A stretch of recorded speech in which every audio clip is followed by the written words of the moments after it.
Friends, good morning. Time ಆಗಲೇ 7 ಗಂಟೆ ಆಯಿತು. ಈಗ ಲಾಗ್ ಸ್ಟಾರ್ಟ್ ಮಾಡೋಣ ಅಂತ ಮಾಡ್ತಾಯಿದ್ದೀನಿ. ಇವತ್ತು ಸ್ಯಾಟರ್ಡೆ, ಸ್ವಲ್ಪ ಕೆಲಸ ಜಾಸ್ತಿನೇ ಇರುತ್ತೆ. ನೋಡೋಣ ಇವತ್ತಿನ ದಿನ ಯಾವ ರೀತಿ ಹೋಗುತ್ತೆ ಏನು ಅಂತ ಹೇಳ್ಬಿಟ್ಟು ಫುಲ್ ಡೇ ನಿಮ್ಮ ಜೊತೆ ಶೇರ್ ಮಾಡ್ಕೊತೀನಿ. ಪಾತ್ರೆಗಳೆಲ್ಲ ತೆಗೆದು ಹೊರಗಡೆ ಇಟ್ಕೊಂಡಿದ್ದೀನಿ. ಅಡುಗೆ ಮನೆಯೆಲ್ಲ ಕ್ಲೀನ್ ಮಾಡೋಣ ಅಂತೇಳ್ಬಿಟ್ಟು. ಹಾಗೆ ಬಟ್ಟೆಗಳೆಲ್ಲ ನಿನ್ನೆ ಶಿವಮೊಗ್ಗದಿಂದ ಬಂದಿದ ತಕ್ಷಣ ಬಟ್ಟೆಗಳೆಲ್ಲ ಸುಮಾರು ಬಟ್ಟೆ ಇತ್ತು, ಎಲ್ಲ ತೊಳೆದು ಹಾಕಿದೆ. ಮನೆಯವರು ತೋಟಕ್ಕೆ ಹೋಗಿದ್ರು. ತೋಟಕ್ಕೆ ಹೋಗಿ ಬಂದು ಕೊಬ್ಬರಿ ಎಣ್ಣೆ ಮಾಡಿಸ್ಕೊಂಡು ಬರ್ತೀನಿ ಅಂತೇಳಿ ಹೇಳಿದ್ರು. ಇನ್ನೊಂದು ಸ್ವಲ್ಪ ಕೊಬ್ಬರಿ ತೊಗೊಂಡು ಬಂದಿದ್ದರು. ಯಾಕಂದರೆ ಈ ಬೋಂಡ, ಬಜ್ಜಿ ಈ ರೀತಿ ಕರಿಯುವಂಥ ಐಟಮ್ಸ್ ಏನಾರು ಇದ್ದರೆ ಅದೇನಾಗುತ್ತೆ, ಕಡಲೆಕಾಯಿ, ಉಜ್ಜಳು ಎಲ್ಲ ಹಾಕ್ಸಿರೋದ್ರಿಂದ ಅದು ಸ್ವಲ್ಪ ನೊರೆ ಬಂದಂಗೆ ಆಗಿಬಿಡುತ್ತೆ ಎಣ್ಣೆ. ಹಾಗಾಗಿ ಅದು ಸಾಂಬಾರಿಗೆ ಅಂತ ಹೇಳ್ಬಿಟ್ಟು, ಒಗ್ಗರಣೆಗೆ, ಅಡುಗೆಗೆ ಅಂತ ತೆಗೆದಿಟ್ಟಿರೋದು. ಕರಿಯೋದಕ್ಕೆ ಅಂತ ಹೇಳ್ಬಿಟ್ಟು ಸಪ್ರೇಟ್ ಕೊಬ್ಬರಿ ಎಣ್ಣೆ ಮಾಡಿಸಿಟ್ಬಿಡೋಣ ಒಂದು ಸ್ವಲ್ಪ ಅಂತ ಹೇಳ್ಬಿಟ್ಟು ಒಂದು 10 kg ಅಷ್ಟು ಕೊಬ್ಬರಿ ತೊಗೊಂಡು ಬಂದಿದ್ದರು. ಅದನ್ನು ಎಲ್ಲ ಹೆಚ್ಚಿ, ಅದೆಲ್ಲ ಆಗಲೇ ಅಂಗಡಿಯಲ್ಲೇ ತಂದಿದ್ದರಿಂದ ಅದು ಸ್ವಲ್ಪ ಡ್ರೈ ಆಗಿದೆ ಕೊಬ್ಬರಿ. ಅದೇನು ಹಸಿಯಾಗಿರಲಿಲ್ಲ, ಹಾಗಾಗಿ ಒಣಗಿಸೋದು ಅಂತ ಏನೂ ಇರಲಿಲ್ಲ. ಅದಕ್ಕೆ ಅದನ್ನೆಲ್ಲ ಹೆಚ್ಚಿಬಿಟ್ಟು ಚೀಲಕ್ಕೆ ಹಾಕಿ, ಅವತ್ತೆಲ್ಲ ಒಣಗಿಸಿಟ್ಟಿದ್ವಲ್ಲ ಆ ಕೊಬ್ಬರಿ ಎಲ್ಲದು ತೆಗೆದು ಚೀಲಕ್ಕೆ ಹಾಕ್ಬಿಟ್ಟು ಎಲ್ಲ ಹೊರಗೆ ಇಟ್ಬಿಡೋಣ. ಎಣ್ಣೆ ಮಾಡಿಸ್ಕೊಂಬರೋದಕ್ಕೆ ಸರಿಯಾಗತ್ತೆ ಅಂತೇಳ್ಬಿಟ್ಟು ಎಲ್ಲ ರೆಡಿ ಮಾಡಿ ಇಡ್ತಾ ಇದ್ದೀನಿ. ಅವ್ರು ತೋಟಕ್ಕೆ ಹೋಗಿ ಬರೋಷ್ಟೊತ್ತಿಗೆ ಇದನ್ನೆಲ್ಲ ರೆಡಿ ಮಾಡಿ ಇಟ್ಬಿಟ್ರೆ ಬಂದು ಫ್ರೆಶ್ ಅಪ್ ಆಗಿಬಿಟ್ಟು ಅಲ್ಲಿಂದ ಎಣ್ಣೆ ಮಾಡಿಸ್ಕೊಂಡು ಬರೋಕ್ಕೆ ಹೋಗೋಕೆ ಸರಿಯಾಗತ್ತೆ ಅಂತೇಳ್ಬಿಟ್ಟು ಕ್ಯಾನ್ಗಳು ಎಲ್ಲ ತೆಗ್ದಿಡ್ತಾ ಇದ್ದೀನಿ. ಇದಿಷ್ಟೆಲ್ಲ ತೆಗ್ದಿಟ್ಕೊಳ್ಳೋ ಅಷ್ಟೊತ್ತಲ್ಲಿ ಟೈಮ್ ಆಗಲೇ 8 ಗಂಟೆ ಹಾಗೇ ಹೋಗ್ಬಿಡ್ತು. ಇನ್ನೂ ಏನೂ ಕೆಲಸ ಆಗಲಿಲ್ಲ. ಹೊಟ್ಟೆ ಹಸಿವಾಗತ್ತಲ್ವ, ಯಾವ ಕೆಲಸ ಆಗಲಿಲ್ಲ ಅಂದರೂ ಹೊಟ್ಟೆ ಟೈಮಿಗೆ ಸರಿಯಾಗಿ ಹೊಟ್ಟೆಗೆ ಒಂದು ಬೇಕಲ್ವ. ಹಾಗಾಗಿ ತಿಂಡಿ ಮಾಡೋಣ ಅಂತೇಳ್ಬಿಟ್ಟು ಬಂದೆ. ನಾನು ತಿಂಡಿ ಮಾಡೋದಕ್ಕೆ ಅಂತೇಳ್ಬಿಟ್ಟು ರೆಡಿ ಮಾಡ್ತಿದ್ದೆ. ಮಾನ್ಯ ಏನಂತ ಹೇಳಿದ್ಲು, ಅಮ್ಮ ನೀವು ಇವತ್ತು ನನಗೆ ಹೆಲ್ಪ್ ಮಾಡಿಕೊಡ್ರಿ, ಯಾವ ಥರ ಮಾಡೋದು ಏನು ಅಂತ ಹೇಳಿದ್ರೆ ನಾನೇ ಮಾಡ್ತೀನಿ ತಿಂಡಿ ಅಂತೇಳಿ ಹೇಳಿದ್ಲು. ಹಾಗಾಗಿ ಮಕ್ಕಳು ಆ ರೀತಿ ಹೇಳೋ ಅಷ್ಟೊತ್ತಿಗೆ ನಾವು ಬೇಡ ಹಂಗೆ ಹಿಂಗೆ ಅಂತೇಳಿ ಹೇಳ್ಬಿಟ್ರೆ ಅವರಿಗೆ ಒಂಥರ ಡಿಸಪಾಯಿಂಟ್ ಆದಂಗೆ ಆಗಿಬಿಡುತ್ತೆ. ಆಮೇಲೆ ಕಲಿಯೋದಕ್ಕೂ ಇಂಟ್ರೆಸ್ಟ್ ಇರೋಲ್ಲ. ಅವರಿಗೆ ಯಾವಾಗ ಇಂಟ್ರೆಸ್ಟ್ ಇರುತ್ತೆ ಆವಾಗಲೇ ಅದನ್ನೆಲ್ಲ ಹೇಳ್ಕೊಟ್ರೆ ಒಳ್ಳೆಯದು ಅಂತೇಳ್ಬಿಟ್ಟು, ಆಯಿತು ನಾನೆಲ್ಲ ಹೇಳ್ಕೊಡ್ತೀನಿ, ನೀನು ಮಾಡು ಅಂತೇಳಿ ಹೇಳಿದೆ. ಸ್ವಲ್ಪ ಬಟಾಣಿ ತೊಗೊಂಬಂದಿದ್ದೆ, ಅದನ್ನು ಸಹ ನೀರು ಹಾಕಿಬಿಟ್ಟು ಇಟ್ಟಿದ್ದಾಳೆ. ಫ್ರಿಜ್ಜಲ್ಲಿ ಇಟ್ಟಿದ್ವಲ್ಲ, ಹಾಗಾಗಿ ಕೋಲ್ಡ್ ಆಗಿತ್ತು ಅಂತ ನೀರು ಹಾಕಿ ಇಟ್ಕೊಂಡಿದ್ದಾಳೆ. ಇಲ್ಲಿ ಸ್ಪೈಸಸ್ ಎಲ್ಲ ಅನಾನಸು, ಕಲ್ಲುವು, ಒಂದು ಕಾಡೆ ಏಲಕ್ಕಿ, ಸೋಂಪು, ಚಕ್ಕೆ, ಲವಂಗ, ಏಲಕ್ಕಿ, ಹಾಗೆ ಶಾಯಿ ಜೀರಾ, ಸ್ವಲ್ಪ ಗೋಡಂಬಿ, ಇದಿಷ್ಟನ್ನು ಸ್ಪೈಸಸ್ ಎಲ್ಲ ರೆಡಿ ಮಾಡಿ ಇಟ್ಕೊಂಡಿದ್ದಾಳೆ. ನಾನು ತರಕಾರಿ ಎಷ್ತಾ ಇದ್ದೆ ಎಲ್ಲ ಅಲ್ಲಿಗೆ ತೊಗೊಂಡು ಬಂದು ಎಷ್ಟೆಷ್ಟು ಹಾಕೋಬೇಕು ಏನು ಅಂತ ಹೇಳ್ಬಿಟ್ಟು ಎಲ್ಲ ಕೇಳ್ಕೊಂಡು ಇಷ್ಟು ಸ್ಪೈಸಸನ್ನು ರೆಡಿ ಮಾಡಿ ಇಟ್ಕೊಂಡಿದ್ದಾಳೆ. ಅವಳೇ ಮಾಡ್ತೀನಿ ಅಂತ ಹೇಳಿದ್ಲಲ್ವ, ನೋಡೋಣ ಮಾಡಲಿ, ಟೇಸ್ಟ್ ಯಾವ ರೀತಿ ಬರುತ್ತೆ, ಅವಳ ಕೈ ರುಚಿ ಹೇಗಿರುತ್ತೆ ಅಂತ ಹೇಳ್ಬಿಟ್ಟು ನೋಡೋಣ ಅಂತ ಹೇಳ್ಬಿಟ್ಟು ಸರಿ ಮಾಡು ಅಂತ ಹೇಳಿದೆ. ಈಗ ಕುಕ್ಕರಲ್ಲಿ ಮಾಡಲ್ಲ, ನಾನು ಪಾನಲ್ಲೇ ಮಾಡ್ತೀನಿ, ಈ ರೀತಿ ಓಪನ್ ಪಾನಲ್ಲೇ ಅಂತ ಹೇಳಿ ಸ್ವಲ್ಪ ಎಣ್ಣೆ ಹಾಕ್ಕೊಂಡು ಹಾಗೆ 1-2 ಸ್ಪೂನು ತುಪ್ಪ ಸೇರಿಸ್ಕೊತಿದ್ದಾಳೆ. ವೆಜ್ ಬಿರಿಯಾನಿ ಮಾಡ್ತಾ ಇರೋದ್ರಿಂದ ತುಪ್ಪ ಹಾಗೆ ಎಣ್ಣೆ 2 ಹಾಕ್ಕೊಳ್ಳೋದ್ರಿಂದ ರುಚಿ ತುಂಬಾ ಚೆನ್ನಾಗಿರುತ್ತೆ. ಈಗ ತುಪ್ಪ ಎಣ್ಣೆ ಎಲ್ಲ ಬಿಸಿಯಾಗಿದೆ. ಈಗ 2 ಬಿರಿಯಾನಿ ಎಲೆ ಹಾಕ್ಕೊಂಡಿದ್ದಾಳೆ. ಈಗ ಏನು ಸ್ಪೈಸಸ್ ಎಲ್ಲ ತೋರಿಸಿದ್ಲು ಅದು ಪೂರ್ತಿ ಸ್ಪೈಸಸನ್ನು ಇದಕ್ಕೆ ಸೇರಿಸ್ಕೊತಾ ಇದ್ದಾಳೆ. ಇದೆಲ್ಲ ಸ್ವಲ್ಪ ಚೆನ್ನಾಗಿ ಫ್ರೈ ಮಾಡ್ಕೊಂಬಿಡೋಣ. ಗೋಡಂಬಿ ಎಲ್ಲ ಸ್ವಲ್ಪ ಕೆಂಪಾಗೋವರೆಗೂ ಫ್ರೈ ಮಾಡ್ಕೊಬೇಕು.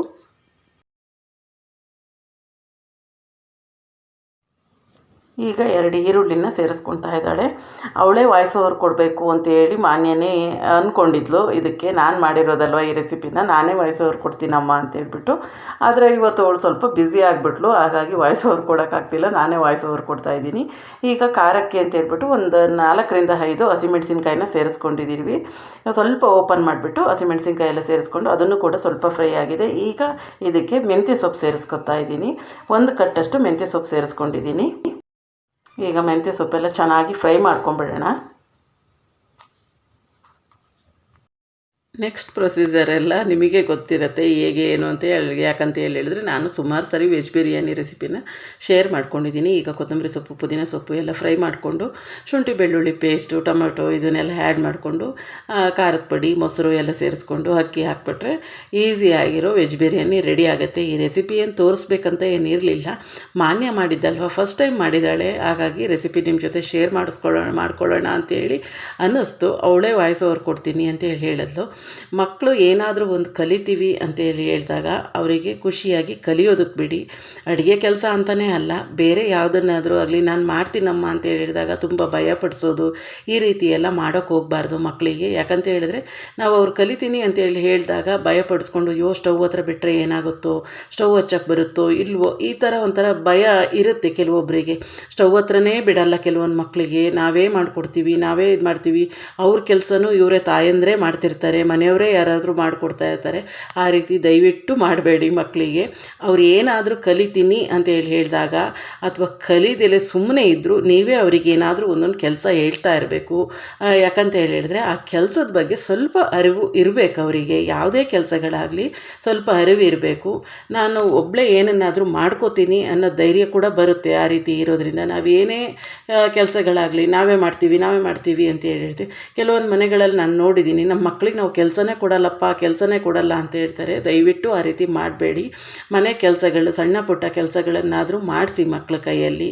ಒಂದು ಮಾಡೋ ಅಂಥ ಏಜಿಗೆ ಬಂದ ಮೇಲಾರು ಒಂದು ಕಸ ಗುಡಿಸೋದು, ಸಣ್ಣ ಪುಟ್ಟ ಪಾತ್ರೆಗಳು ತೊಳೆಯೋದು, ಈ ರೀತಿಯಾದ ಸಣ್ಣ ಪುಟ್ಟ ಕೆಲಸಗಳನ್ನು ಮಾಡೋದ್ರಿಂದ ಅವರಿಗೇನಾಗುತ್ತೆ, ಆ ಕೆಲಸದ ಬಗ್ಗೆ ಅರಿವು ಮೂಡುತ್ತೆ. ಹಾಗೆ ನಿಮ್ಮ ಬಗ್ಗೆ ಗೌರವನೂ ಕೂಡ ಹೆಚ್ಚಾಗುತ್ತೆ. ಯಾಕಂತ ಹೇಳಿದರೆ ಒಂದು ಸಣ್ಣ ಕೆಲಸ ಮಾಡೋಷ್ಟೊತ್ತಿಗೆ ಆ ಕೆಲಸದ ವ್ಯಾಲ್ಯೂ ಏನು ಅಂತ ಅವರಿಗೂ ಅರ್ಥ ಆಗುತ್ತೆ. ಎಷ್ಟು ಕಷ್ಟ ಇರುತ್ತೆ ಈ ಕೆಲಸ ಅಂತೇಳಿ. ಅಮ್ಮ ನೀನೇನು ಆರಾಮಾಗಿ ಮನೆಯಲ್ಲಿರ್ತೀಯಾ ಅಂತ ಹೇಳೋ ಎಷ್ಟೋ ಮಕ್ಕಳನ್ನ ನೋಡಿದ್ದೀನಿ ನಾನು. ಆದರೆ ಆ ಕೆಲಸ ಅವ್ರು ಸ್ವಲ್ಪ ಮಾಡಿದಾಗ ಆ ಕೆಲಸದ ಬಗ್ಗೆ ಏನು ಎತ್ತ, ಅಮ್ಮ ಎಷ್ಟು ಕೆಲಸ ಮಾಡ್ತಾಳೆ, ಅಪ್ಪ ಎಷ್ಟು ಕಷ್ಟಪಟ್ಟು ನಮ್ಮನ್ನು ಸಾಕ್ತಿದ್ದಾರೆ, ಇದ್ರ ಬಗ್ಗೆ ಒಂದು ಅರಿವಿರುತ್ತೆ. ಈಗ ನಮ್ಮ ಟೈಮಲ್ಲೆಲ್ಲ ನಮಗೂ ಅನ್ಸುತ್ತೆ ಕೆಲವೊಂದು ಸರಿ, ಅಯ್ಯೋ ನಮ್ಮ ಅಪ್ಪ ಅಮ್ಮ ಈ ಥರ ಸಾಕಿದ್ರು, ಆ ಥರ ಸಾಕಿದ್ರು, ಈ ಥರ ಎಲ್ಲರೂ ಹೇಳ್ತಾ ಇರ್ತಾರಲ್ವ. ಈಗ ಆ ಥರ ಸಾಕೋಕ್ಕಾಗತ್ತಾ, ಅವಾಗೇನೋ ಸಾಕಿದ್ರು, ಈಗ ಆ ಥರ ಸಾಕೋಕ್ಕಾಗಲ್ಲ ಅಂತೇಳಿ ಹೇಳ್ತೀವಿ. ಅದು ಎಷ್ಟು ತಪ್ಪು ಎಷ್ಟು ಸರಿ ಅಂತ ಅನ್ಸುತ್ತೆ ಒಂದೊಂದು ಸರಿ, ಕೆಲವೊಂದು ಸರಿ. ಯಾಕಂತ ಹೇಳಿದರೆ ಆವಾಗ ಅವರು ಕಷ್ಟ ಕೊಟ್ಟು ನಮ್ಮನ್ನು ಸಾಕಿದ್ದಕ್ಕೆ ನಾವೀಗ ಏನು ಕಷ್ಟ ಬಂದರೂ ಎದುರಿಸೋ ಅಂಥ ಒಂದು ಮನಸ್ಥಿತಿನ ಇಟ್ಕೊಂಡಿದ್ದೀವಿ. ಮನಸ್ಥಿತಿ ಇದೆ ನಮಗೆ. ಅದನ್ನು ನಾನು ಎದುರಿಸ್ತೀನಿ, ಅದನ್ನೇ ಎದುರಿಸಿ ನಾನು ಮುಂದಕ್ಕೆ ಹೋಗ್ತೀನಿ ಅಂತ ಅಂತೀವಿ. ಏನೋ ಒಂದು ಕಷ್ಟ ಬಂತು ಅಂತೇಳಿ ಹೇಳಿದ್ರೆ ಅದನ್ನು ನಾನು ನಿಭಾಯಿಸ್ತೀನಿ ಅನ್ನೋ ಧೈರ್ಯ ನಮಗಿದೆ. ಆದರೆ ಈಗಿನ ಮಕ್ಕಳಲ್ಲಿ ನೋಡಿ, ಅವ್ರಿಗೆ ಆ ಕಷ್ಟ ಅನ್ನೋದನ್ನು ತೋರಿಸ್ದೇಲೆ ನಾವು ಏನಾದರೂ ಒಂದು ಕಷ್ಟ ಬಂತು, ಏನಾದರೂ ಒಂದು ಇದಾಯಿತು, ಬೇಜಾರಾಯಿತು ಅಂತ ಹೇಳಿದ್ರೆ ಡಿಪ್ರೆಷನ್ನಿಗೆ ಹೋಗ್ಬಿಟ್ರು, ಹಂಗಾದ್ರು ಹಿಂಗಾದ್ರು ಅಂತೇಳಿ ಕೇಳ್ತಾ ಇರ್ತೀವಲ್ವ. ಅದಕ್ಕೆ ಹೇಳೋದು, ಭಾರಿ ಮುದ್ದಿನಿಂದ ಸಾಕೋದು ಒಂದೊಂದು ಸರಿ ನಮ್ಮ ಇದಕ್ಕೆ ಬರುತ್ತೆ ಅಂತೇಳಿ ಹೇಳ್ತೀವಿ. ತುಂಬ ಮುದ್ದು ಮಾಡಿ ಮಕ್ಕಳನ್ನ ಸಾಕಬಾರ್ದು. ಮುದ್ದು ಇರಬೇಕು, ಇರೋದ್ರಲ್ಲಿ ಇರಬೇಕು. ತಿಳ್ಕೊಳ್ಳುವಂಥದ್ರಲ್ಲಿ ಮುದ್ದು ಮಾಡಿ ತಿಳಿಸಿ ಹೇಳಿ, ಹಿಂಗಲ್ಲ ಹಿಂಗೆ ಅಂತೇಳಿ. ಎಲ್ಲದರಲ್ಲೂ ಮುದ್ದು ಒಳ್ಳೆಯದಲ್ಲ ಅಂತ ನನಗನ್ಸುತ್ತೆ. ಏನೇ ತಪ್ಪು ಮಾಡಿದ್ರು, ಸಣ್ಣವನಲ್ವ ಗೊತ್ತಾಗಲಿಲ್ಲ ಅಂತ ಹೇಳಿದ್ರೆ ಆ ತಪ್ಪು ಮುಂದೆ ಒಂದಿನ ದೊಡ್ಡದಾಗ್ಬಿಡತ್ತೆ. ಅದಕ್ಕೆ ಎಲ್ಲ ತಿಳುವಳಿಕೆನೂ ಇರಬೇಕು ಮಕ್ಕಳಿಗೆ. ಒಂದು ಕೆಲಸ ಮಾಡೋದ್ರಿಂದ ಹಿಡ್ದು, ಒಂದು ದುಡ್ಡು ಖರ್ಚು ಮಾಡೋದ್ರಿಂದ ಹಿಡ್ದು ಎಲ್ಲದೂ ಹೇಳ್ಕೊಡ್ತಾ ಇದ್ದರೆ ಚಿಕ್ಕದ್ರಿಂದ ಎಲ್ಲದ್ರ ಬಗ್ಗೆನೂ ಅವರಿಗೂ ತಿಳಿತಾ ಹೋಗುತ್ತೆ. ಕಷ್ಟ ಅಂತ ಹೇಳಿದ್ರೆ ಕಷ್ಟನೇ ಕೊಡಲಿಲ್ದಂಗೆ ಬದುಕಿದ್ರೆ ಮುಂದಕ್ಕೆ ಯಾವತ್ತೋ ಒಂದಿನ ದೊಡ್ಡ ಆದಮೇಲೆ ಅವ್ರಿಗೆ ಏನೋ ಒಂದು ಕಷ್ಟ ಬಂತಪ್ಪ, ದುಡ್ಡಿನ ಕಷ್ಟನೇ ಆಗಿರ್ಬೋದು, ಬೇರೆದು ಯಾವುದೋ ಒಂದು ಆಗಿರ್ಬೋದು, ಯಾವುದೋ ಒಂದು ಕೆಲಸದ ಬಗ್ಗೆನೇ ಆಗಿರ್ಬೋದು, ಈ ರೀತಿ ಬಂದಾಗ ಅವರು ಅದನ್ನು ಯಾವ ರೀತಿ ನಿಭಾಯಿಸ್ತಾರೆ ಹೇಳಿ. ಮಕ್ಕಳು ಅಂತೇಳಿ ಎಲ್ಲದರಲ್ಲೂ ನಾವು ಮುದ್ದು ಮಾಡ್ತಾನೇ ಇದ್ವು ಅಂತ ಹೇಳಿದರೆ ಆ ಕಷ್ಟಗಳು ಅವ್ರಿಗೆ ಅರಿವಾಗೋದು ಯಾವಾಗ, ಅದನ್ನು ನಿಭಾಯಿಸುವಂಥ ಶಕ್ತಿ ಬರೋದು ಯಾವಾಗ ಅವರಿಗೆ. ಮೈಂಡ್ ಸೆಟ್ಟು ಅವ್ರಿಗೇನಾಗಿರುತ್ತೆ, ನಾನು ಇಷ್ಟು ಆರಾಮಾಗಿದ್ದೀನಿ, ಹಿಂಗೇ ಇರುತ್ತೆ ಜೀವನ ಅಂತ ಬೆಳ್ಕೊಂಡ್ಬಿಡ್ತಾರೆ. ಸಣ್ಣಕ್ಕಿದ್ದಾಗಿಂದನೂ ನಾವು ಮುದ್ದು ಮಾಡಿ ಆ ಬಗ್ಗೆ ಯಾವ ಥರದ ಕಷ್ಟದ ಅರಿವು ಇಲ್ದೇಲೆ, ಕೆಲಸದ ಬಗ್ಗೆ ಅರಿವಿಲ್ದೇಲೆ ಬೆಳೆಸಿದ್ವು ಅಂತ ಹೇಳಿದರೆ ಅವ್ರು ಕೇಳಿದ್ದಕ್ಕೆಲ್ಲ ದುಡ್ಡು ಕೊಟ್ಕೊಂಡು ಎಷ್ಟು ಖರ್ಚು ಮಾಡಿದೆ, ಏನು ಮಾಡಿದೆ, ಈ ಪ್ರಶ್ನೆಗಳೇ ಇಲ್ದೇಲೆ ನಾವು ಬೆಳೆಸಿದ್ವಿ ಅಂತೇಳಿ ಹೇಳಿದ್ರೆ ಅದೇ ಥರ ಆಗೋದು ಮುಂದಕ್ಕೊಂದಿನ. ಎಷ್ಟು ದುಡ್ಡಿದ್ರೂ ಸಾಕಾಗಲ್ಲ ಅನ್ನೋ ಪರಿಸ್ಥಿತಿನೂ ಬರುತ್ತವರಿಗೆ. ಯಾಕಂದರೆ ನಾವು ದುಡ್ಡಿನ ಬಗ್ಗೆ ಏನು ಅರಿವು ಮೂಡಿಸಿರಲ್ಲ. ಅಪ್ಪ ಹೇಗೆ ದುಡಿತಿದ್ದಾರೆ, 10 ರೂಪಾಯಿಗೆ ಹೇಗೆ ಖರ್ಚು ಮಾಡಬೇಕು, ನಿನಗೆ ಏನಕ್ಕೆ ಬೇಕು, ಯಾವುದಕ್ಕೆ ಬೇಕು, ಇದನ್ನೆಲ್ಲ ತಿಳ್ಕೊಳ್ಬೇಕು. ಏನೋ ಒಂದು ಅವಶ್ಯಕತೆ ಇರುತ್ತೆ, ಯಾರೋ ಒಬ್ಬರು ತಗೊಂಡ್ರು ಒಂದು ವಸ್ತುನ, ನಾನು ತಗೊಳ್ಬೇಕು ಅಂತ ತಗೊಳ್ತಾರೆ ಈಗಿನ ಮಕ್ಕಳು. ಇವರು ಆ ವಸ್ತುನ ಎಷ್ಟು ಸರಿ ಬಳಸ್ತಾರೆ, ದಿನ ಯೂಸ್ ಮಾಡ್ತಾರೆ, ವರ್ಷಕ್ಕೊಂದು ಸರಿನಾ ಅಥವಾ 6 ತಿಂಗಳಿಗೊಂದು ಸರಿನಾ, ಅವಶ್ಯಕತೆ ಇದೆಯಾ ಅದನ್ನು ತಗೊಳ್ಳೋದು. ಈ ರೀತಿ ಎಲ್ಲದನ್ನು ತಿಳಿಸಿ ಹೇಳಿ ಮಕ್ಕಳನ್ನ ಸಾಕಿದ್ರೆ ಏನಾಗುತ್ತೆ, ಅವರಿಗೂ ಮುಂದಕ್ಕೆ ದುಡ್ಡಿನ ಬಗ್ಗೆ ಆಗಿರ್ಬೋದು, ಕೆಲಸದ ಬಗ್ಗೆ ಆಗಿರ್ಬೋದು, ಬೇರೆ ವಿಷಯಗಳ ಬಗ್ಗೆ ಆಗಿರ್ಬೋದು ಸ್ವಲ್ಪ ಅರಿವು ಇರುತ್ತೆ. ನಾವೇನು ಹೇಳಲಿಲ್ದಂಗೆ ಮಾಡಲಿಲ್ದಂಗೆ ಸುಮ್ಮನೆ ಬೇಡ ಎಲ್ಲ ನಾನೇ ಮಾಡ್ತೀನಿ ಅಂದರೆ ಆಯಿತು ನೀವು ಮಾಡ್ತಾ ಇರಿ, ನಾನು ಆರಾಮಾಗಿ ಹಿಂಗೆ ಇರ್ತೀನಿ ಅನ್ನೋ ಮಕ್ಕಳುಗಳು ಸುಮಾರು ಜನ ಆಗಿದ್ದಾರೆ. ಈಗಾಗಲೇ ನೋಡ್ತೀವಿ ನಾವು ಸುತ್ತಮುತ್ತನೂ ಇದೇ ಥರನೇ ಹೆಚ್ಚಿಗೆ ಮಕ್ಕಳುಗಳು ಈಗ ಇದಾಗ್ತಾ ಇರೋದು. ಅಪ್ಪ ಅಮ್ಮ ದುಡಿಯೋ ದುಡ್ಡಲ್ಲಿ ಶೋಕಿ ಮಾಡ್ಕೊಂಡು ಬದುಕೋರೆ ಜಾಸ್ತಿ ಅಂತಾರಲ್ಲ, ಆ ಥರ ಆಗೋಗ್ಬಿಟ್ಟಿದೆ. ಅದಕ್ಕೆ ಆ ಥರ ಆಗೋದಕ್ಕಿಂತ ಮಕ್ಕಳು ಏನು ಇಷ್ಟಪಡ್ತಾರೆ ಅದ್ರ ಬಗ್ಗೆ ನೀವು ತಿಳಿಸಿ, ಅವ್ರು ಏನಾದರೂ ಒಂದು ಮಾಡ್ತೀವಿ ಅಂತ ಹೇಳಿದಾಗ ಅವ್ರು ಚಿಕ್ಕವರಾಗಲಿ ಅವ್ರಿಗೆ ಆಗೋವಂಥ ಕೆಲಸಗಳನ್ನು ಅವರಿಗೆ ಹೇಳ್ಕೊಡಿ, ಮಾಡೋದಕ್ಕೆ ಬಿಡಿ ಫ್ರೀಯಾಗಿ. ಬಿದ್ದುಬಿಟ್ರು ನಮ್ಮ ಮಕ್ಕಳು ಬೀಳ್ದೇಲೆ ನಾವು ಸಾಕ್ತೀವಿ ನಮ್ಮ ಮಕ್ಕಳನ್ನು ಬೀಳಿಸ್ಲಿಲ್ದಂಗೆ ಅಂತ ಹೇಳಿದ್ರೆ ಆಗಲ್ಲ. ಬಿದ್ದು ಎದ್ದು ನೀಡಿದ್ರೇ ಮಕ್ಕಳು ಗಟ್ಟಿಯಾಗೋದು ಅಂತಾರಲ್ಲ, ಹಂಗೆ ಕಷ್ಟ ಸುಖ ಎರಡೂ ಇರಬೇಕು ಮಕ್ಕಳಿಗೆ. ಎಲ್ಲದ್ರ ಬಗ್ಗೆನೂ ಅರಿವು ಇರಬೇಕು. ನಾನು ಅಂದ್ಕೊಂಡಿರೋದು ಈ ಥರ ಮಕ್ಕಳನ್ನ ಬೆಳೆಸೋ ರೀತಿ ಈ ಥರ ಇದ್ದರೆ ತುಂಬ ಚೆನ್ನಾಗಿರುತ್ತೆ ಅಂತ ನನಗನ್ಸುತ್ತೆ. ಕೆಲವೊಬ್ರಿಗೆ ಒಂಥರ ಅನಿಸ್ಬೋದು, ಈ ಥರ ಎಲ್ಲ ಕೆಲಸ ಕೊಟ್ಟು ಈಗಲೇ ಏನಕ್ಕೆ ಬೆಳೆಸಬೇಕು ಅಂತ ಹೇಳಿ. ಆ ಥರ ಅಲ್ಲ. ಈಗ ಒಂದು ದುಡ್ಡು ಖರ್ಚು ಮಾಡ್ತೀವಿ ಅಂತೇಳಿ ಅಂದರೆ ಸುಮ್ಮನೆ ಧಾರಾಳವಾಗಿ ಖರ್ಚು ಮಾಡಿಬಿಡೋದಲ್ಲ. ಏನೋ ಒಂಥರ ಕಷ್ಟ ಕೊಡಬೇಕಂದ್ರೆ ಮಕ್ಕಳಿಗೆ ಏನು ತಿನ್ನೋಕ್ಕೆ ಉಣ್ಣೋಕ್ಕೆ ಕೊಡಲಿಲ್ದಂಗೆ, ಬಟ್ಟೆ ಕೊಡಿಸ್ಲಿಲ್ದಂಗೆ ಕಷ್ಟ ಕೊಡಬೇಕು, ನೀನು ಖರ್ಚೇ ಮಾಡಬಾರ್ದು ಅಂತ ಅಲ್ಲ. ಪ್ರತಿಯೊಂದ್ರ ಬಗ್ಗೆನೂ ಒಂದು ತಿಳುವಳಿಕೆ ಅಂತ ಇರಬೇಕು ಅಂತ ಅಷ್ಟೇ. ಮಕ್ಕಳಿಗೆ ಈ ರೀತಿ ಕೆಲಸ ಕೊಡಬೇಕು ಅಂತ ಶುರುವಾಗಿದ್ದು ಮಾತು ಎಲ್ಲಿಂದ ಎಲ್ಲೆಲ್ಲಿಗೋ ಹೋಗ್ಬಿಡ್ತು. ಹಿಂಗೆ ಅಲ್ವಾ, ನಾವೇನೋ ಮಾತಾಡ್ತಾ ಇರ್ತೀವಿ ಪ್ರತಿದಿನವೂ ಅಷ್ಟೇ, ಆ ಮಾತು ಎಲ್ಲಿಂದ ಎಲ್ಲಿಗೋ ಹೋಗಿ ಎಲ್ಲಿಗೋ ನಿಲ್ತ್ಬಿಡುತ್ತೆ. ಸ್ಟಾರ್ಟ್ ಮಾಡಿದ್ದೇ ಒಂದು ವಿಷಯ ಆದರೆ ಎಂಡಿಂಗ್ ಆಗೋದೇ ಒಂದು ವಿಷಯ ಅಂತ ಆಗುತ್ತೆ. ಪ್ರತಿಯೊಂದು ಮನೆಯಲ್ಲೂ ಇದೇ ರೀತಿ ಇರುತ್ತೆ ಅಂತ ನಾನು ಅಂದ್ಕೊಂಡಿದ್ದೀನಿ. ನಿಮ್ಮ ಮನೆಗಳಲ್ಲೂ ಹೀಗೆ ನಾವೇನೋ ಒಂದು ವಿಷಯ ಮಕ್ಕಳ ಜೊತೆ ಆಗಲಿ, ಹಸ್ಬೆಂಡ್ ಜೊತೆ ಆಗಲಿ, ಅಥವಾ ಬೇರೆಯವ್ರ ರಿಲೇಷನ್ ಜೊತೆನೇ ಆಗಲಿ ಮಾತಾಡ್ತಾ ಇರ್ತೀವಿ. ಸ್ಟಾರ್ಟ್ ಮಾಡಿದ್ದು ಒಂದು ವಿಷಯ ಆಗುತ್ತೆ, ಆದರೆ ಎಂಡಿಂಗ್ ಆಗೋದೇ ಒಂದು ವಿಷಯ ಆಗುತ್ತೆ. ಆ ರೀತಿ ಆಗಿಬಿಡುತ್ತೆ. ಈಗ ಬಿರಿಯಾನಿ ಎಲ್ಲ ಆಲ್ಮೋಸ್ಟು ರೆಡಿ ಆಗ್ತಾ ಬಂತು. ಅಕ್ಕಿ ಕೂಡ ತೊಳೆದು ಎಲ್ಲ ಹಾಕಿದ್ದಾಳೆ. ಆದರೆ ಉಪ್ಪು ಖಾರದ ಪುಡಿ 2 ನಾನು ಹಾಕ್ಕೊಟ್ಟಿದ್ದಷ್ಟೇ. ಇನ್ನೆಲ್ಲ ನಾನು ಯಾವ ರೀತಿ ಹೇಳಿದೆ ಅದೇ ರೀತಿ ಅವಳೇ ಮಾಡಿದ್ಲು. ಮಾಡೋಕ್ಕೆ ಬಿಟ್ಟಿದ್ದೀನಿ ನಾನು ಧೈರ್ಯವಾಗಿ. ಯಾಕಂತ ಹೇಳಿದ್ರೆ ಸ್ವಲ್ಪ ಕಲೀಲಿ, ಅವರಿಗೂ ಒಂದು ಕಾನ್ಫಿಡೆನ್ಸ್ ಬರಬೇಕು. ಏನನ್ನಾದರೂ ನಾನು ಮಾಡ್ತೀನಿ ಅನ್ನೋ ಕಾನ್ಫಿಡೆನ್ಸ್ ಬರಬೇಕು. ಹಂಗಂತ ಅಡುಗೆ ವಿಷಯದಲ್ಲಿ ಒಂದೇ ಅಂತ ಅಲ್ಲ, ಅವ್ರಿಗೆ ಇಂಟ್ರೆಸ್ಟ್ ಇರೋವಂಥದ್ದು ಚಿತ್ರ ಬಿಡಿಸೋದಾಗಬೇಕು. ಗಂಡು ಮಕ್ಕಳಾದರೆ ಮರ ಹತ್ತುತ್ತೀವಿ, ಅಲ್ಲಿಗೆ ಹೋಗ್ತೀವಿ, ಇಲ್ಲಿಗೆ ಹೋಗ್ತೀವಿ, ಸೈಕ್ಲಿಂಗ್ ಮಾಡ್ತೀವಿ, ಏನೇನೋ ಹೇಳ್ತಾರಲ್ವ. ಧೈರ್ಯವಾಗಿ ಸ್ವಲ್ಪ ಆಟ ಆಡೋದಕ್ಕೂ ಬಿಡಿ ಅವರಿಗೂ ಧೈರ್ಯವಾಗಿ. ಆ ರೀತಿ ಇದ್ದರೆ ಅವರು ಸ್ವಲ್ಪ ಗಟ್ಟಿ ಆಗ್ತಾರೆ ಮಕ್ಕಳು. ಎಲ್ಲೂ ಹೋಗೋಕ್ಕೆ ಬಿಡ್ಲಿಲ್ದಂಗೆ ಮನೆಯಲ್ಲೇ ಕೂಡಾಕೊಂಡು ಮನೆಯಲ್ಲೇ ಇದ್ಬಿಟ್ರೆ, ಏನೂ ಮಾಡೋಕ್ಕೆ ಬಿಡ್ಲಿಲ್ದಂಗೆ ಒಂದು ಫೋನ್ ಹಿಡ್ಕೊಂಡು ರೂಮಲ್ಲಿ ಕೂತ್ಕೊಂಡ್ಬಿಟ್ರೆ ಆಗಲ್ಲ. ಮೊದಲೇ ಗಾದೆ ಹೇಳ್ತಾರೆ, ಕೋಣೆಯಲ್ಲಿದ್ದ ಮಕ್ಕಳು ಕೊಳ್ತೋದ್ರು, ಬೀದಿಲಿ ಇದ್ದ ಮಕ್ಕಳು ಬೆಳೆದ್ರು ಅಂತ ಹೇಳ್ಬಿಟ್ಟು. ಈ ರೀತಿ ಆಗಬಾರ್ದಲ್ವ. ಹಾಗಾಗಿ ಸ್ವಲ್ಪ ಹೊರಗಿನ ಪ್ರಪಂಚನೂ ನೋಡಿಕೊಂಡು ಮಕ್ಕಳು ಬೆಳೆದ್ರೆ ಒಳ್ಳೆಯದು ಅಂತೇಳಿ ಅನಿಸುತ್ತೆ. ಮಾನ್ಯ ಈಗ ಅಕ್ಕಿ ಎಲ್ಲ ತೊಳೆದು ಹಾಕಿದ್ಲು, ಅನ್ನ ಎಲ್ಲ ಸ್ವಲ್ಪ ಆಗಬೇಕಲ್ವ. ಅಷ್ಟರಲ್ಲಿ ನಾನು ಪಾತ್ರೆ ಎಲ್ಲ ವಾಶ್ ಮಾಡ್ಕೊಂಡ್ಬಿಡೋಣ ಅಂತ ಬಂದೆ. ಅಷ್ಟರಲ್ಲಿ ಮೌನ ಮನೆಯೆಲ್ಲ ಫುಲ್ಲು ನೆಲ ಎಲ್ಲ ಒರೆಸ್ಬಿಟ್ಟು ಸ್ನಾನ ಮಾಡ್ಕೊಂಡು ಬಂದು, ಶನಿವಾರ ಅಲ್ವಾ ಪೂಜೆ ಮಾಡೋದಕ್ಕೆ ಅಂತ ಹೇಳ್ಬಿಟ್ಟು ಮಾನ್ಯ ಆ ಕಡೆ ಈ ಕಡೆ ಓಡಾಡ್ತಾ ಇದ್ದಾಳೆ. ಮಾನ್ಯಂಗೆ ಏನೂ ಕೆಲಸ ಇಲ್ಲ ಇವತ್ತು, ಸ್ವಲ್ಪ ಫ್ರೀ ಆಗಿದ್ದಾಳೆ. ಹಾಗಾಗಿ ತಿಂಡಿ ಒಂದು ಮಾಡ್ತೀನಿ ಅಂತ ಅವಳೇ ಮಾಡ್ತಾಯಿದ್ದಾಳೆ. ತಿಂಡಿ ಮಾಡಲಿ ಅವಳೇ ಅಂತ ಹೇಳ್ಬಿಟ್ಟು ಮಾಡಿಸಿರೋ ಅಂಥದ್ದು. ನೋಡೋಣ ಯಾವ ರೀತಿ ಬರುತ್ತೆ ಏನು ಬಿರಿಯಾನಿ ಅಂತ ಹೇಳ್ಬಿಟ್ಟು. ಈಗ ಕುದಿಯೋದಕ್ಕೆ ಶುರು ಆಗಿದೆ. ಅನ್ನ ಎಲ್ಲ ಆಲ್ಮೋಸ್ಟ್ ಒಂದು 3/4 ಭಾಗ ಆಗ್ತಾ ಬಂದಿದೆ. ಅವಳೇ ವೀಡಿಯೋ ಮಾಡ್ಕೊಂಡು ಮಾಡ್ತಾ ಇದ್ದಾಳೆ, ನಾನು ಮಾಡಲಿ ಅಂತ ಸುಮ್ಮನೆ ಇದ್ದೀನಿ. ಅನ್ನ ಎಲ್ಲ ಒಂದು 3/4 ಭಾಗದಷ್ಟು ಬೆಂದಿದೆ. ಈಗ ಕೊನೆಯದಾಗಿ ಒಂದು 2 ಸ್ಪೂನಷ್ಟು ತುಪ್ಪ ಸೇರಿಸ್ಕೊತಾ ಇದ್ದಾಳೆ. ಎಲ್ಲ ಕೇಳ್ಕೊಂಡು ಹಾಕ್ತಾ ಇದ್ದಾಳೆ ಕರೆಕ್ಟಾಗಿ. ಮಾಡಿದ್ದಾಳೆ, ವೀಡಿಯೋನೂ ಕೂಡ ಅವಳೇ ಮಾಡ್ಕೊಂಡಿದ್ದಾಳೆ. ಹಾಗಾಗಿ ನನಗೂ ಖುಷಿ ಆಯಿತು. ಎಲ್ಲ ವೀಡಿಯೋ ಮಾಡ್ಕೊಂಡು ಇಷ್ಟು ಚೆನ್ನಾಗಿ ಮಾಡ್ತಿದ್ದಾಳಲ್ಲ ಅಂತ ಹೇಳ್ಬಿಟ್ಟು ತುಪ್ಪ ಸೇರಿಸ್ಕೊಂಡು ಒಂದು 10 ನಿಮಿಷಗಳ ಕಾಲ ಫುಲ್ಲು ಲೋ ಫ್ಲೇಮಲ್ಲಿ ಲಿಡ್ ಕ್ಲೋಸ್ ಮಾಡಿಬಿಟ್ಟು ಬಿಟ್ಬಿಟ್ರೆ ಸೂಪರಾಗಿರೋ ವೆಜ್ ಬಿರಿಯಾನಿ ರೆಡಿ ಆಗುತ್ತೆ. ನೋಡ್ತಾ ಇರ್ಬೋದು, ತುಂಬಾ ಸಖತ್ತಾಗಿ ಬಂದಿದೆ. ಇದು ಕ್ಯಾಮ್ರಾದಲ್ಲಿ ಯಾಕೋ ಅಷ್ಟು ಕಲರಾಗಿ ಕಾಣಿಸ್ತಿಲ್ಲ, ರಿಯಲಾಗಂತೂ ತುಂಬಾ ಟೇಸ್ಟಿಯಾಗಿ ಸಖತ್ತಾಗಿ ಬಂದಿತ್ತು. ಎಲ್ಲರಿಗೂ ಇಷ್ಟ ಆಯಿತು. ಮನೆಯವರಿಗಂತೂ ತುಂಬಾ ಇಷ್ಟ ಆಯಿತು. ಹೇಳ್ತಾಯಿದ್ರು ಅವರು, ನಾನು ಮಾಡಿರೋದಂತ ತಿಳ್ಕೊಂಡು ಇದನ್ನು ಸೂಪರಾಗಿತ್ತು ತಿಂಡಿ ಅಂತೇಳಿ ಹೇಳ್ತಾಯಿದ್ರು. ನಾನೆಲ್ಲ ಮಾಡಿದ್ದು ಮಾನ್ಯ, ನಾನು ಹೇಳ್ಕೊಟ್ಟಿದ್ದಷ್ಟೇ ಅಂತ ಹೇಳಿದೆ. ಅವರಿಗೂ ಕೂಡ ಆಶ್ಚರ್ಯ ಆಯಿತು, ಮಾನ್ಯ ಮಾಡಿದ್ದ ಅಂತೇಳಿ ಹೇಳ್ತಾಯಿದ್ರು. ಅವಳು ತಿಂಡಿ ಮಾಡೋ ಅಷ್ಟೊತ್ತಲ್ಲಿ ಮೌನ ದೇವ್ರ ಮನೆಯೆಲ್ಲ ಕ್ಲೀನ್ ಮಾಡಿಕೊಡ್ತಿದ್ಲಲ್ವ.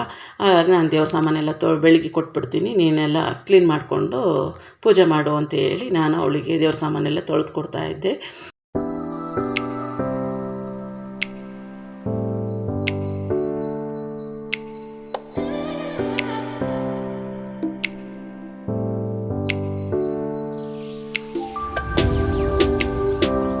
ಎಣ್ಣೆ ಮಾಡಿಸ್ಕೊಂಡು ಬಂದರು.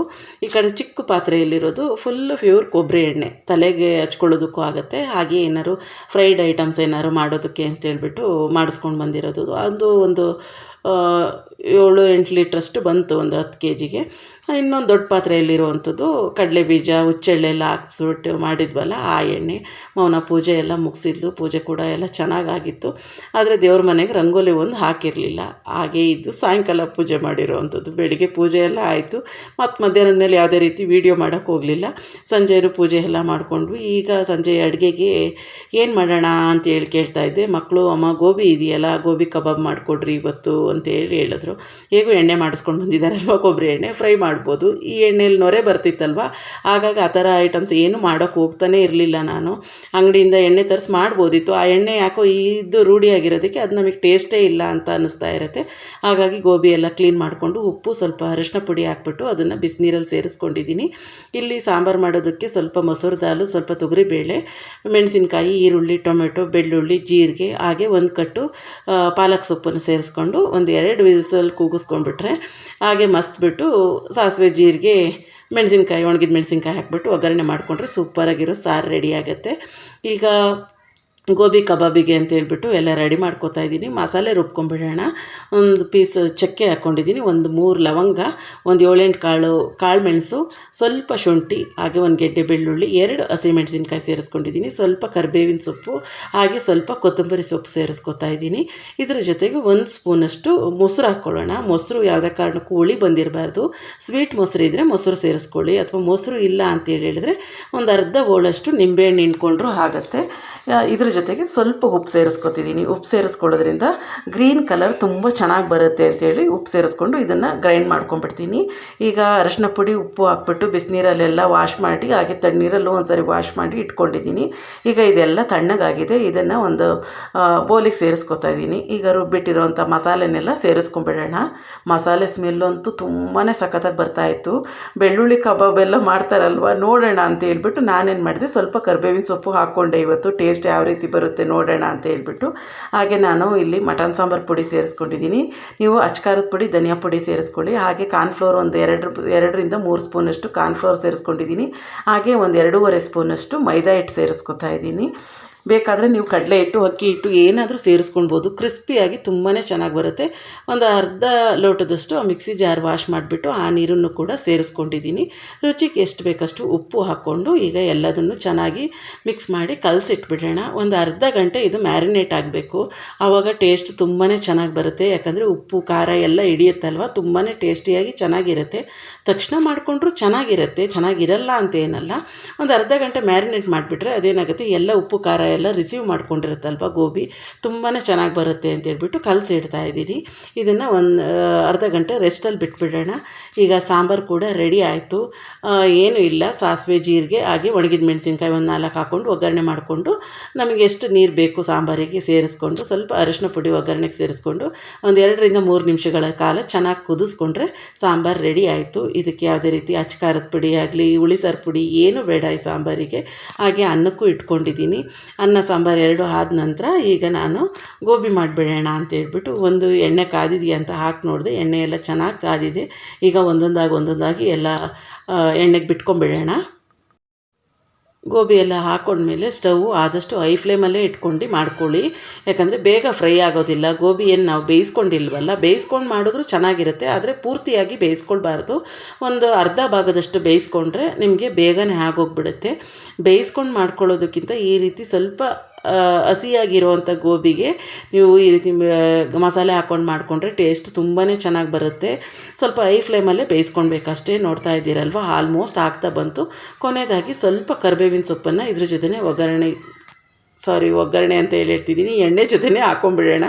ಕರಿಬೇವಿನ ಸೊಪ್ಪು ಅಂತ ಹೇಳಿದ್ರೆ ಒಗ್ಗರಣೆ ಅನ್ನೋದೊಂದೇ ನೆನಪಾಗುತ್ತೆ. ಎಣ್ಣೆ ಜೊತೆನೇ ಸೇರಿಸ್ಕೊಂಡು ಅದನ್ನು ಕೂಡ ಚೆನ್ನಾಗಿ ಫ್ರೈ ಮಾಡಿಕೊಂಡು ಈಗ ಗೋಬಿ ಎಲ್ಲ ರೆಡಿಯಾಗಿದೆ. ನೋಡ್ತಾ ಇರ್ಬೋದು ಎಷ್ಟು ಚೆನ್ನಾಗಿ ಬಂದಿದೆ ಅಂತ. ಕಲರ್ ಕೂಡ ತುಂಬಾ ಚೆನ್ನಾಗಿ ಬಂದಿದೆ. ಒಂದು ಸರಿ ಟ್ರೈ ಮಾಡಿ.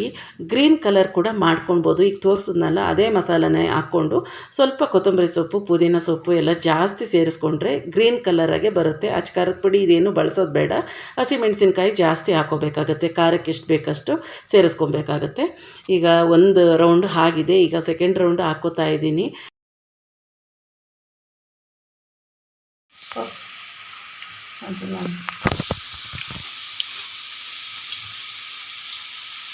ಕ್ರಿಸ್ಪಿಯಾಗಿ ತುಂಬ ಸೂಪರಾಗಿ ಬಂದಿದೆ ಫ್ರೆಂಡ್ಸ್.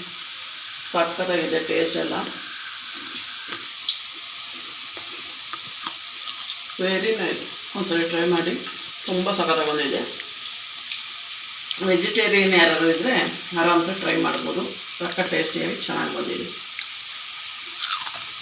ನಾನು ತಿಂತಾಯಿದ್ದೀನಿ. ಮಾನೇನೂ ಸಹ ಒಂದಾದ್ಮೇಲೆ ಒಂದು ತಿಂತಾನೇ ಇದ್ದಾಳೆ. ನೆಕ್ಸ್ಟ್ ಬೇಯೋಷ್ಟೊತ್ತಿಗೆ ಇದು ಖಾಲಿ ಆಗಿರುತ್ತೆ.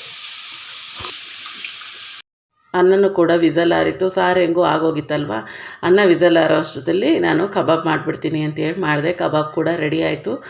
ನಿಂಗೆ ಫಸ್ಟಿಗೆ ಊಟ ಬೇಡ, ನನಗೆ ಕಬಾಬ್ ಬೇಡ. ಏನು ಬೇಡಪ್ಪ, ನನಗೆ ಊಟನೇ ಬೇಡ ಅಂತ ಹೇಳಿದ್ಲು. ಕಬಾಬ್ ತಿಂದು ನೋಡಿದ್ದೆ ತಡ, ಟೇಸ್ಟ್ ಚೆನ್ನಾಗಿತ್ತಲ್ವ. ಅಮ್ಮ ಸಾಂಬಾರು ತುಂಬ ಟೇಸ್ಟಿಯಾಗಿದೆ ಅನಿಸುತ್ತೆ ಅಂತ ಹೇಳ್ಬಿಟ್ಟು, ಅಮ್ಮ ನನಗೆ ಊಟ ಹಾಕ್ಕೊಡ್ರಿ ಅಂತೇಳಿ ಹೇಳಿದ್ಲು. ಇವತ್ತಿನ ದಿನ ಈ ರೀತಿಯಾಗಿತ್ತು. ಇವತ್ತಿನ ಲಾಗ್ ನಿಮಗೆ ಇಷ್ಟ ಆಗಿದೆ ಅಂತ ಅನ್ಕೋತೀನಿ. ಇಷ್ಟ ಆಗಿದರೆ ಗೊತ್ತಲ್ವಾ, ಪ್ಲೀಸ್ ಒಂದು ಲೈಕ್ ಮಾಡಿ, ಹಾಗೆ ಚಾನಲನ್ನು ಸಬ್ಸ್ಕ್ರೈಬ್ ಮಾಡ್ಕೊಳ್ಳಿ. ಫ್ರೆಂಡ್ಸ್ ಆ್ಯಂಡ್ ಫ್ಯಾಮಿಲಿಗೂ ಶೇರ್ ಮಾಡಿ. ಇನ್ನೂ ಯಾರು ಸಬ್ಸ್ಕ್ರೈಬ್ ಮಾಡ್ದೆಲ್ಲೇ ನೋಡ್ತಾ ಇದ್ದೀರಾ, ಪ್ಲೀಸ್ ಸಬ್ಸ್ಕ್ರೈಬ್ ಮಾಡ್ಕೊಂಡು ನೋಡಿ. ಇಷ್ಟೊತ್ತರೆಗೂ ವಿಡಿಯೋ ವಾಚ್ ಮಾಡಿದ್ದಕ್ಕೆ ಥ್ಯಾಂಕ್ ಯು.